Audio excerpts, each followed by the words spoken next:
يتواصل الغموض حول مستقبل الدولي المغربي سفيان أمرابط متوسط ميدان فيورنتينا الإيطالي لكرة القدم المطلوب في مجموعة من الأندية الأوروبية أبرزها ليفربول ومانشستر يونايتد في الدوري الإنجليزي الممتاز وعلمه هوسبيورة من مصادر مطلع أن أحد أندية دوري روشن السعودي تواصل مع وكيل أعمال سفيان أمرابط تأهبا لتقديم عرض رسمي للتعاقد معه هذا الصيف. وأوضح المصدر نفسه أن العرض السعودي تقدر قيمته بحوالي 20 مليون يورو، ويسعى النادي إلى التواصل مع فيورنتينا للتفاوض على ضم سفيان أمرابط.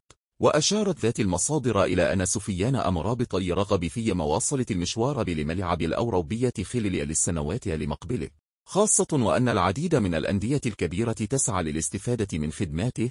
يشار إلى أن سفيان أمرابط صاحب 72 سنة يرتبط بعقد مع فيورنتينا الإيطالي يمتد إلى غاية 30 يونيو من سنة 2024.